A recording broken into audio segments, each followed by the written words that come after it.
Most people think working in a flower shop is all sunshine and roses. They imagine you spend your days surrounded by sweet scents, arranging bridal bouquets and helping nervous teenagers pick out corsages for prom. And sure, for the day shift, that is exactly what the job is. But I didn't work the day shift. I worked the graveyard shift at a 24-hour florist in downtown Chicago. We were one of the only shops in the city that catered to emergency requests and late-night hospital deliveries. The vibe at 3 a.m. is not romantic. It is sterile, quiet, and usually incredibly boring. The shop was located in an older building with high ceilings and terrible insulation. At night, when the traffic died down, you could hear the hum of the industrial refrigerators vibrating through the floorboards. My job was simple: process the new shipments, clean the work tables, and handle the occasional walk-in customer. Those walk-ins were usually drunk husbands trying to apologize for something or tired nurses getting off a shift. Then there was Mr. Sterling. I never knew his real name. He told me to call him Sterling the first night we met, and I never pushed for more. He was a creature of habit in a way that bordered on obsessive. He first appeared on a rainy Tuesday in March, the kind of night where the wind whips off the lake and cuts right through your coat. He was an older man, perhaps late 50s, always dressed in a charcoal gray trench coat that looked expensive but out of style, like something from a noir film. He didn't browse. He walked straight to the counter with a purpose that made me sit up straighter. He had a face that was difficult to describe, unremarkable features, pale skin, and eyes that were incredibly dark. They didn't seem to reflect any light. He was polite, almost aggressively so, speaking in a soft, monotone voice that forced you to lean in to hear him. "I need a standing spray," he said that first night. "White lily, red carnations. It needs to be elegant." I started to pull out the order form, asking the standard questions. Who is it for? When is the service? Which funeral home? He stopped me with a raised hand. "No delivery. I will take it with me. And I need a specific ribbon." That was his thing. The ribbon. We had a machine that printed gold foil letters onto satin sashes for funeral arrangements. Usually, people wanted "Rest in Peace" or "Beloved Father." Mr. Sterling always had a specific name. "In loving memory of Jacob Miller," he told me that first night. I made the arrangement. It took me about 45 minutes. He stood by the counter the entire time, watching my hands. He didn't look at his phone. He didn't look around the shop. He just watched me cut the stems and place the foam. It made the hair on the back of my neck stand up, but I told myself I was being judgmental. The guy was grieving. Grief makes people act strangely. He paid in cash. Crisp $100 bills. He refused a receipt.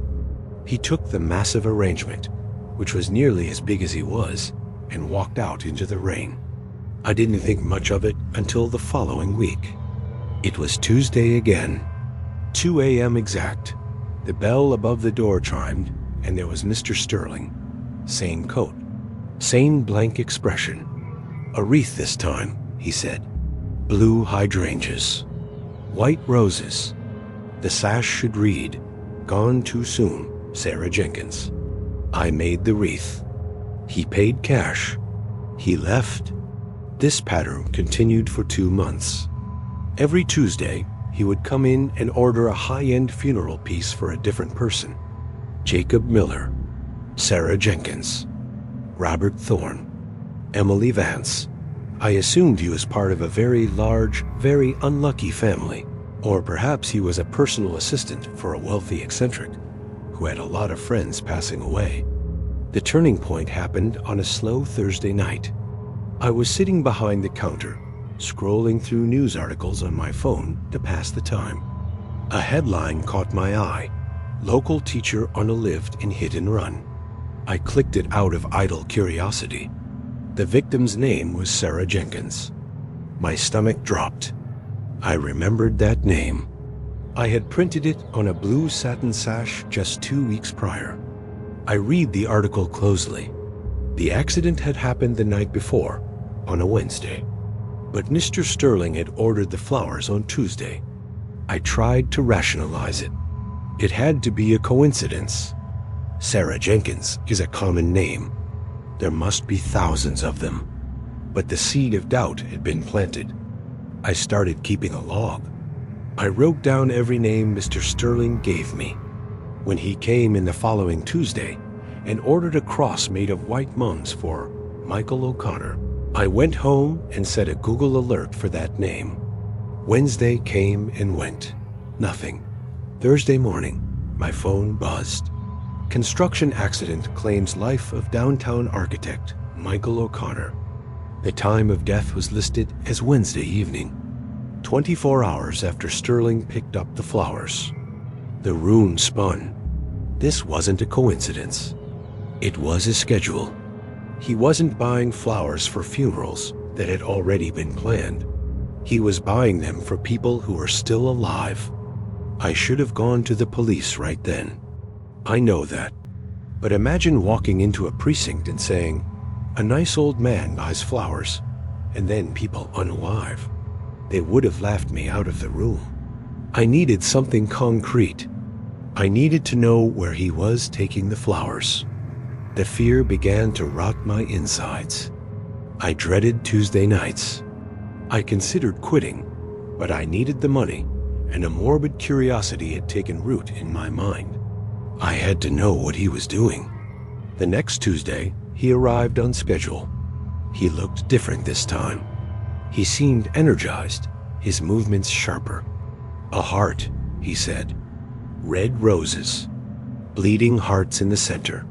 I nodded, my hands trembling as I reached for the wire frame. "And the name?" He smiled. It was the first time I had seen him smile. It didn't reach his eyes. It was just a stretching of skin over teeth.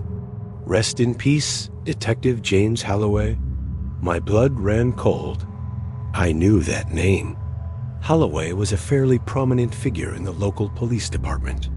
He had been on the news recently for busting a major drug ring. I made the arrangement. It took everything in me not to scream, not to run out the back door. I handed it to him. He paid. As he turned to leave, he paused at the door and looked back at me. "You do beautiful work," he said. "Truly, it's a gift to send people off with such beauty." As soon as he was gone, I called the non-emergency line. I told them I had a tip about a threat against Detective Halloway. I didn't mention the flowers or the psychic florist. I just said I overheard a man in a bar discussing a hit. I felt stupid, but I had to do something. The next day, nothing happened. Wednesday passed. Thursday passed. I checked the news obsessively. Detective Halloway was alive. I breathed a sigh of relief. I had been wrong. It was all in my head. Maybe Sterling was just a crazy old man who read the obituaries and got the dates mixed up. Or maybe he was predicting deaths that didn't happen. Then, on Friday, the news broke. Detective Halloway had been found dead in his home. Natural causes. A massive heart attack. The coroner estimated he had unalive late Wednesday night. Sterling wasn't unalive then. He couldn't induce a heart attack from a distance. He just knew. He knew exactly when it was going to happen. The terror that gripped me then was absolute. I wasn't dealing with a murderer.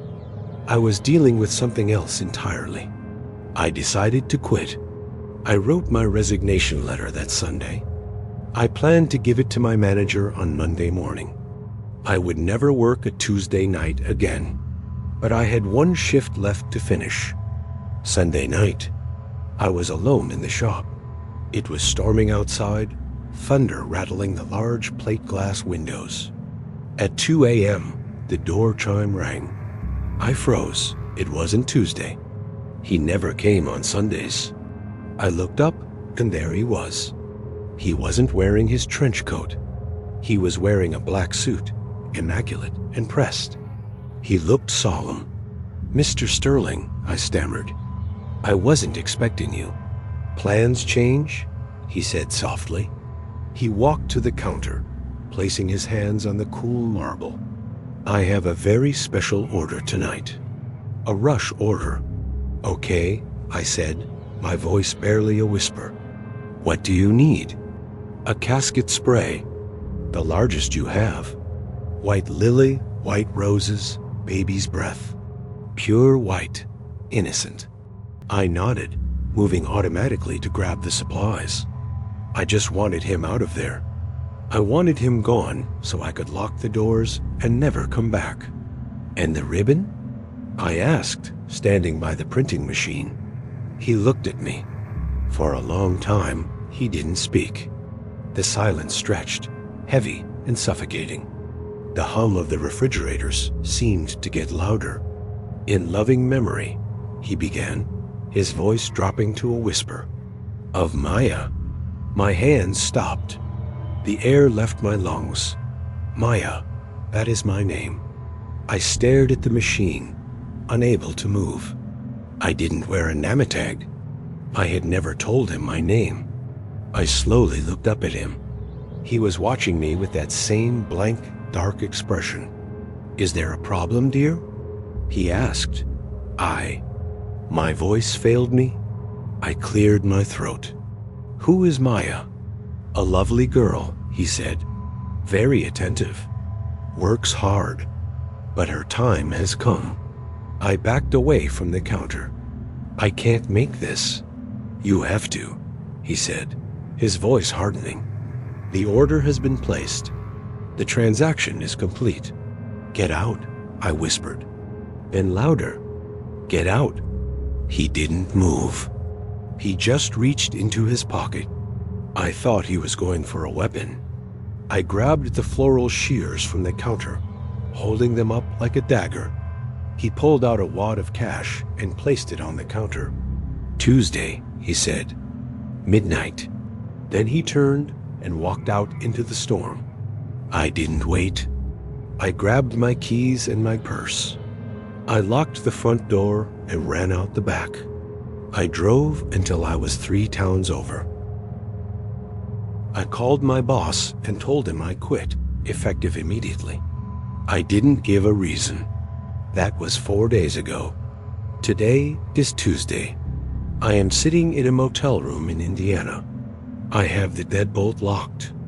I have a chair propped under the handle. I have a weapon on the knitstand. The clock just hit 11:55 p.m. I don't know how he does it. I don't know if he causes it or if he just sees it. But I know that he ordered flowers for me. And he has never been wrong. Wait, did you hear that? There is a car pulling into the parking lot. The headlights just swept across my curtains. It's stopping right in front of my door. I have to go.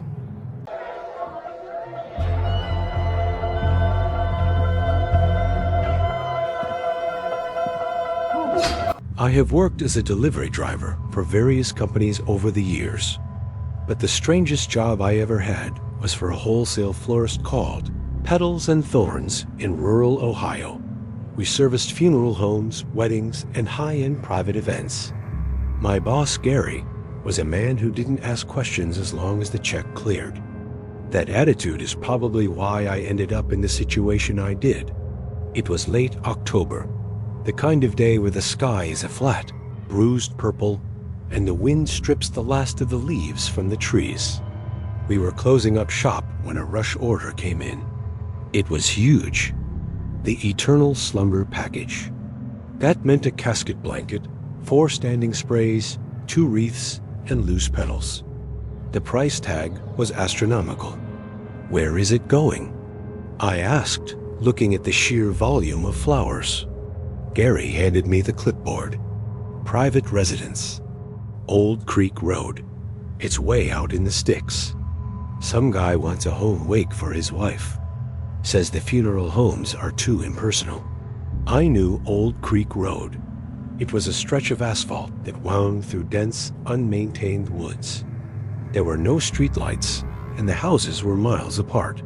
"Double time for the delivery," Gary added, seeing my hesitation. I loaded the van. The smell of that many lili in a confined space is suffocating. It's a thick, sweet scent that sticks to your clothes and tastes like funeral parlors. I drove for 45 minutes, losing cell service about halfway there. The GPS led me down a gravel driveway that was barely wide enough for the van. Branches scraped against the sides of the vehicle like fingernails. The house was a massive Victorian-era farmhouse that looked like it was rotting from the inside out. The white paint was peeling in long strips, revealing gray wood underneath. The windows were dark, staring out like empty eye sockets. There were no other cars in the driveway. That was the first red flag. Usually, even for a private viewing, there are family cars, a hearse, something. Here, there was just silence and the wind. I parked and got out. I grabbed 2 of the standing sprays and walked up the porch steps. They groaned under my weight. The front door was wide open. "Hello?" I called out. "Flower delivery." No answer. I stepped into the foyer. It was freezing inside, colder than the outside air. To my left, through a set of pocket doors, was the living room.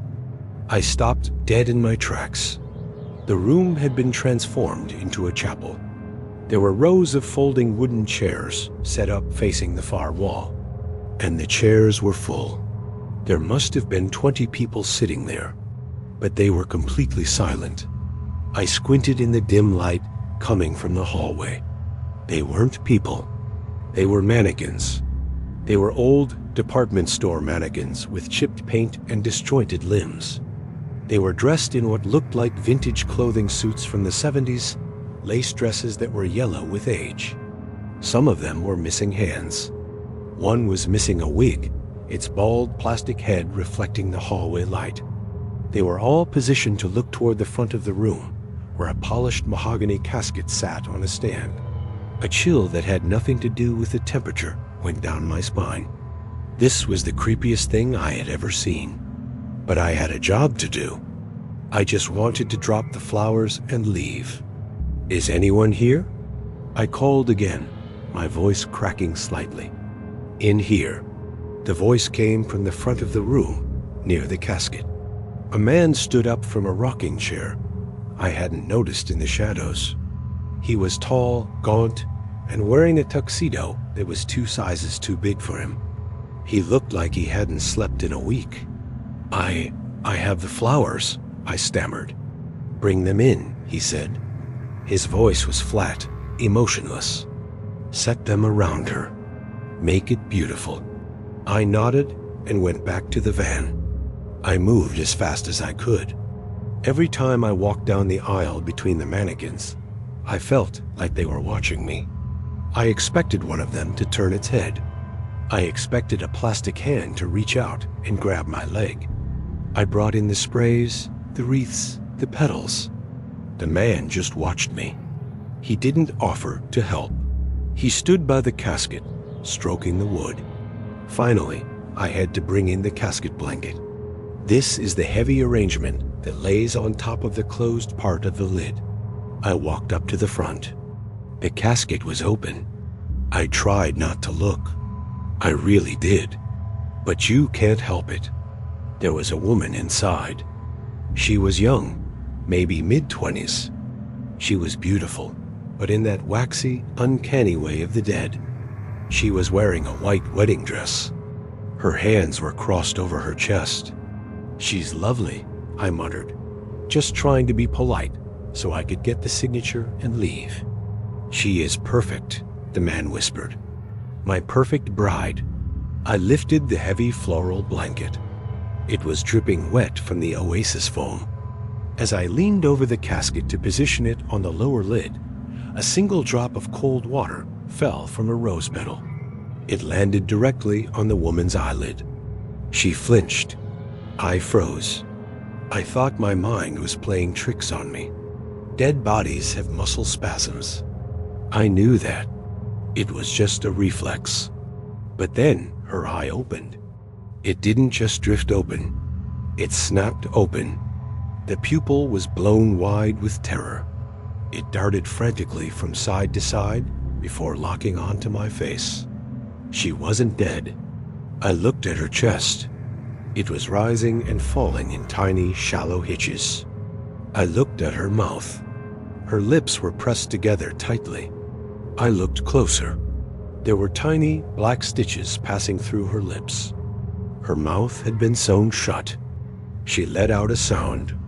It was a high-pitched, muffled whine through her nose. Tears welled up in her open eye and spilled down her temple. My brain short-circuited. I was holding a 50-pound arrangement of flowers over a living woman who was trapped in a coffin. "What are you doing?" The man roared. I jumped, dropping the flowers. They landed on the floor with a wet thud. The man was coming toward me. His face had changed. The blank look was gone, replaced by a feral, animalistic rage. He reached into his tuxedo jacket and pulled out a long, rusted pair of fabric shears. "You're ruining the service." He screamed. I didn't think. I reacted.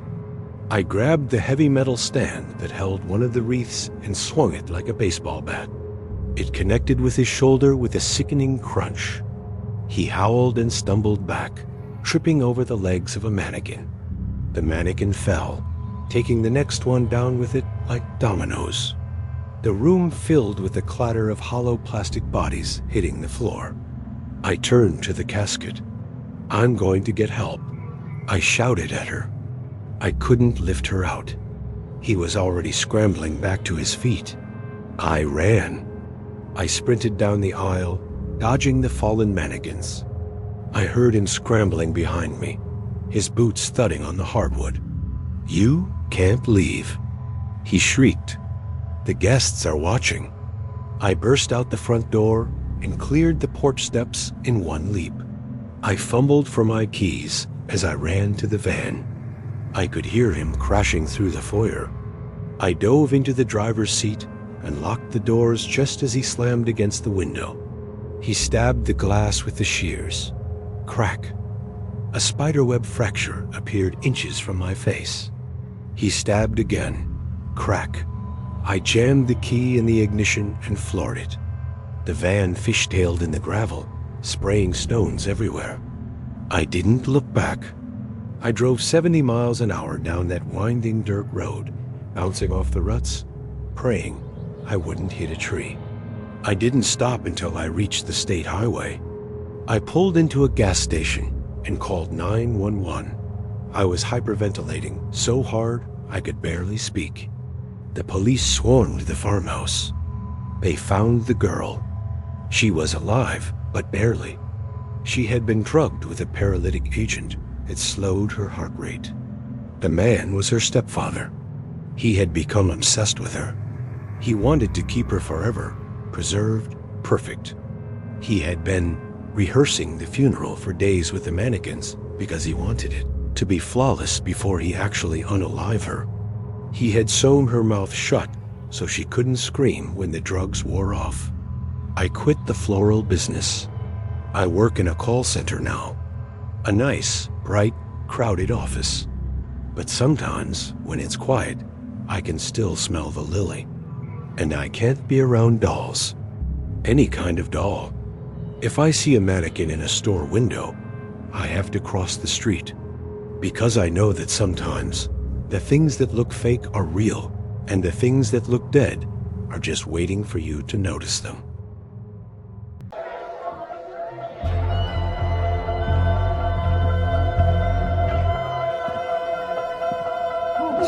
I need to ask you something. When you walk past a florist, what do you smell? Most people would say roses, lily, maybe that sharp green scent of cut stems. I don't smell that anymore. When I see a flower shop, I smell copper. I smell bleach. And I smell a heavy, sweet rot that sits at the back of your throat and refuses to leave. This happened 4 years ago. I was 22, fresh out of a community college degree that wasn't getting me anywhere, and desperate for work. I answered an ad in the local paper for a floral preservation assistant. The pay was weirdly high for an entry-level job, and the location was prestigious. The shop was called Abel's Eternal Blooms. It was a local institution. You have probably seen places like it, one of those high-end shops located in a converted Victorian house. It had a wraparound porch, stained glass windows, and a pristine garden out front. But the geography of the place was important. The flower shop occupied the main house, but it shared a driveway and a backyard with a much larger, grimier brick building, the Gable Funeral Home. The businesses were owned by the same family. It was a cradle-to-grave operation, or I guess in this case, a death-to-decoration setup. They handled the body, and they provided the flowers. It was efficient. I interviewed with Mrs. Gable. She was a woman who looked like she was made of porcelain and steel wire. She was tiny, maybe 5 feet tall, with hair dyed a black so deep it looked like ink. She was incredibly polite, but she had these eyes pale, watery blue that never seemed to blink enough. She hired me on the spot. "We are not like other florists," she told me, her voice a soft, scratchy whisper. "Our arrangements don't wilt in 3 days. The Gable rose lasts for 3 weeks, sometimes a month. That is why we charge a premium. That is why we need you." My job description was simple but strict. I was not a designer. I wasn't allowed to arrange bouquets or talk to customers. I was a processor. My domain was the basement. The basement of that house was massive. It ran the entire length of the building. It was a concrete bunker filled with stainless steel work tables, huge walk-in coolers that hummed like dying airplanes, and shelves stacked with vases. It was always freezing down there. There was only one rule that Mrs. Gable repeated 3 times on my first day. Do not touch the tank in the corner. Do not open it. Do not adjust the valves. If the water level gets low, you call me immediately. Is that understood? I nodded. It seemed easy enough. The tank was impossible to miss. It was an industrial-grade steel vat, bolted to the concrete floor in the far back corner of the basement, shrouded in shadows. It looked like something you'd see in a brewery or a chemical plant. It was about 8 feet tall and 5 feet wide.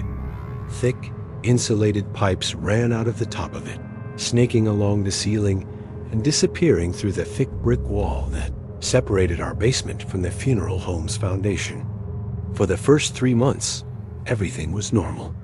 Well, normal enough. I spent my days stripping thorns off roses, cutting stems at 45-degree angles, and hauling heavy buckets of water. But there were things that started to gnaw at me. Small things. First, it was the liquid. The water we used for the eternal arrangements didn't come from the tap. It came from a spigot connected to the bottom of that tank. It wasn't clear. It was a pale, milky pink, like water that had been used to wash out a bloody rag. It had a viscosity to it, slightly thicker than water. "It's a nutrient solution," Mrs. Gable said when I asked. "Vitamins, sugar, a mild preservative. Don't worry about the color." But the smell was wrong. It smelled metallic. Every time I filled a bucket, the air would fill with the scent of old pennies and ammonia. My hands started to itch after my shifts. I started wearing double gloves, but the smell seemed to seep into my pores. Then there were the noises. The basement shared a wall with the funeral home's prep room, the embalming suite. The walls were thick stone, but sound travels in old buildings. Sometimes, late in the afternoon when the shop upstairs was quiet, I would hear thumping against the wall. Rhythmic, heavy thuds, like someone was hammering on the other side. One Tuesday, the thumping was so loud, it shook the vases on my shelf. I asked Mrs. Gable about it. Plumbing, she said, without looking up from her ledger. Old pipes. They shudder when the pressure changes. But pipes don't scream. I heard it one evening when I was working late. A muffled, strangled cry. It sounded like a man trying to scream with a hand clamped over his mouth. I dropped a vase, shattering it. I stood there, frozen, straining my ears. It happened again. A long, low moan of agony. I ran upstairs. Mrs. Gable. Someone is hurt next door. She looked at me with those cold, unblinking eyes. The funeral home has a new ventilation system, dear. It makes a whistling sound. You have an overactive imagination. Perhaps this job is too stressful for you? The threat was clear. Shut up or get out. I needed the money. I had rent to pay. So I shut up. I told myself it was the wind. I told myself it was the grieving families next door, crying out in sorrow. The breaking point came in November. We hit the busy season. A local flu epidemic had hit the nursing homes hard, which sounds callous to say, but for the Gable family, it was a gold rush. We had 12 funerals booked in 1 week. The shop was a war zone of petals and wire. Mrs. Gable was stressed.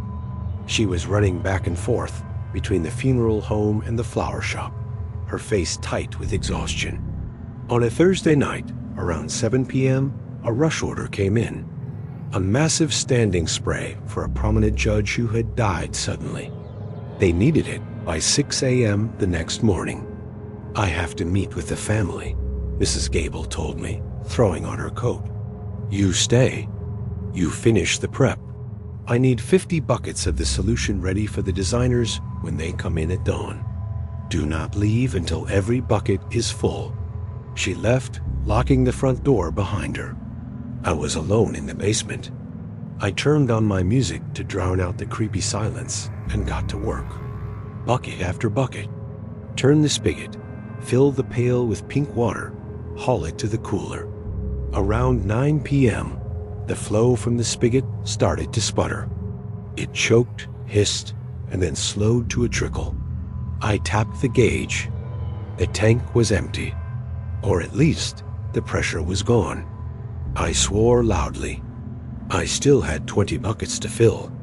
If I didn't finish, I'd be fired. I knew Mrs. Gable's temper. She wouldn't accept the tank ran dry as an excuse. She would say I wasn't resourceful. I looked at the tank. It was huge, looming in the corner. I remembered the rule. Do not open it. But I also remembered her saying it was just water and vitamins. If there was a clog, maybe I could fix it. Or maybe there was a manual override valve on top. I dragged the tall industrial ladder over to the tank. The metal legs scraped against the concrete, a sound echoing like a gunshot in the empty basement. I climbed up. The air got warmer as I got closer to the ceiling. The smell of copper and rot became intense, burning my nostrils. The lid of the tank was a heavy steel hatch secured with a wheel, like a submarine door. I grabbed the wheel. It was stiff. I put my whole weight into it, grunting with effort. With a screech of metal on metal, it turned. I spun it until the latch clicked free. I took a deep breath, holding it to block out the smell, and heaved the heavy lid open. The stench hit me like a physical blow. It wasn't just rot. It was the smell of a butcher shop left in the sun. It was biological. I pulled my shirt up over my nose and clicked on my phone's flashlight. I shined the beam down into the black abyss of the tank. The liquid was low, maybe 3 feet deep at the bottom.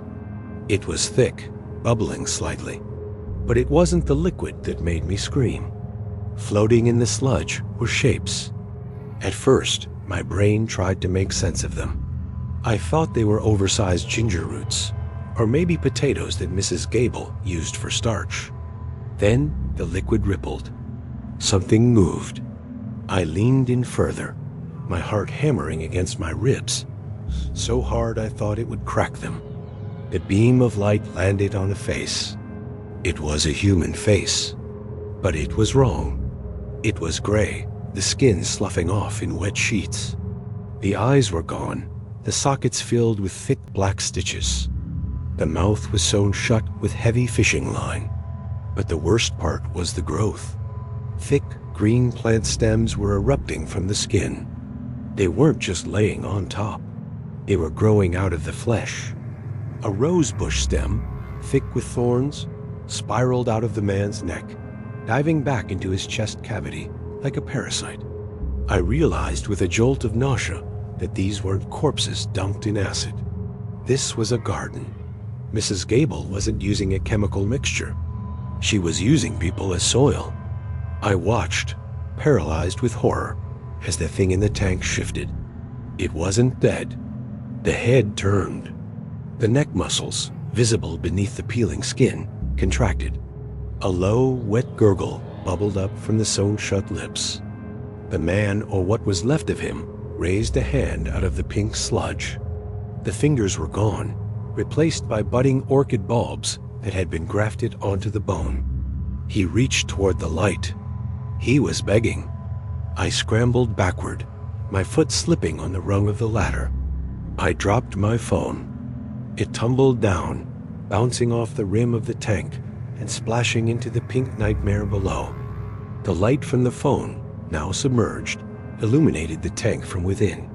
It glowed a horrific, translucent red, and in that glow, I saw the others. There were 3 of them, 3 bodies, all of them bound, all of them mutilated, all of them acting as living incubators for Mrs. Gable's prize-winning flowers.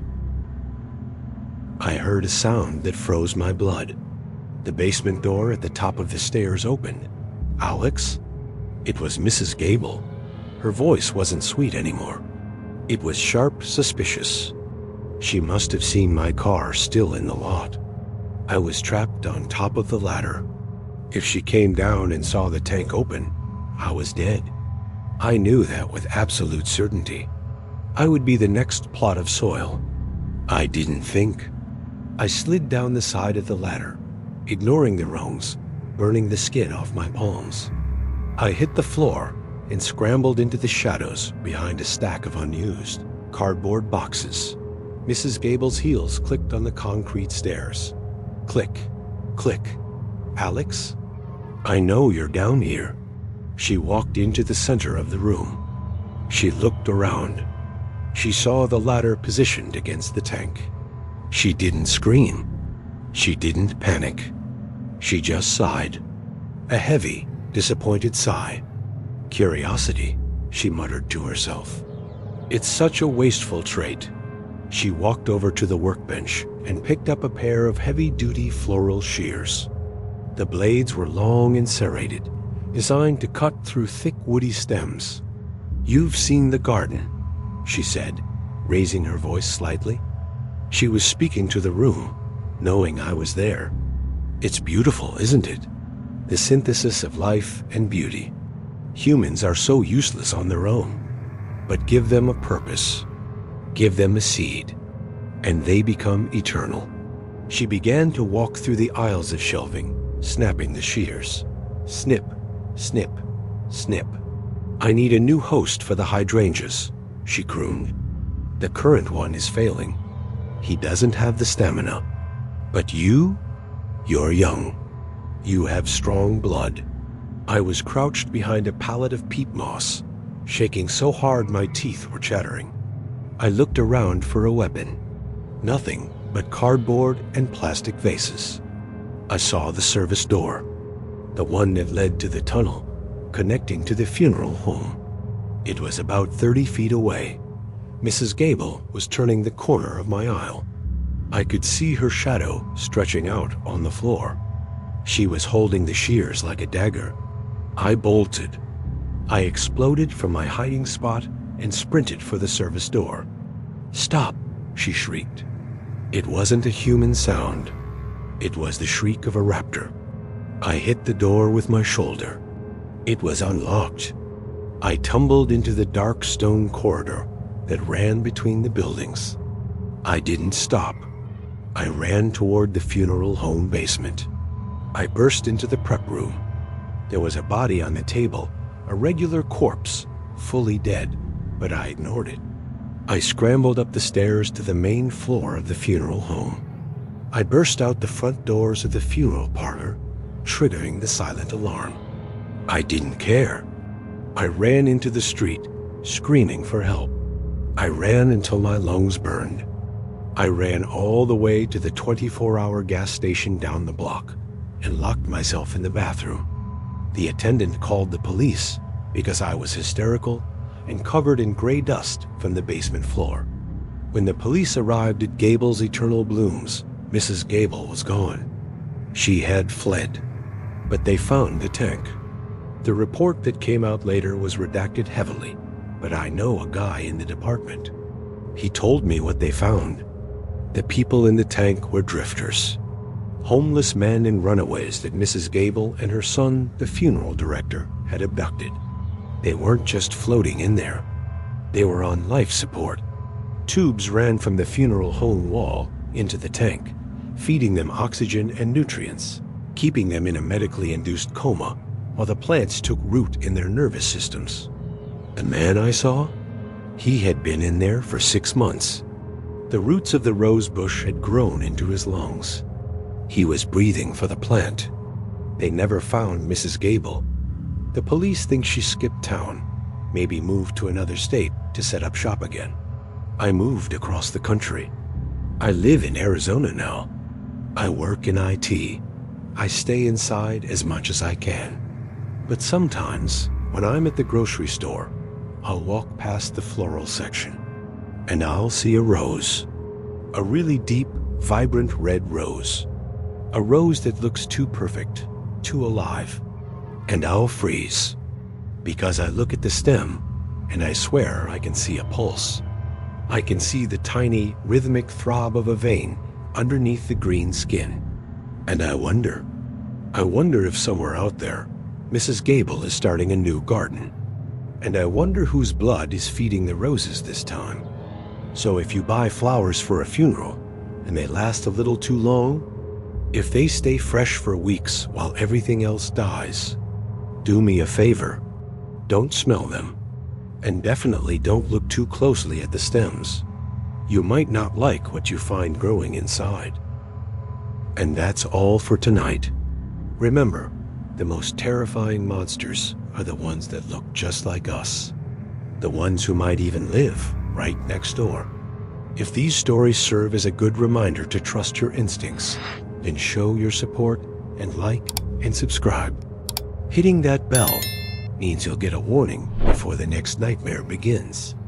Sleep well, if you can.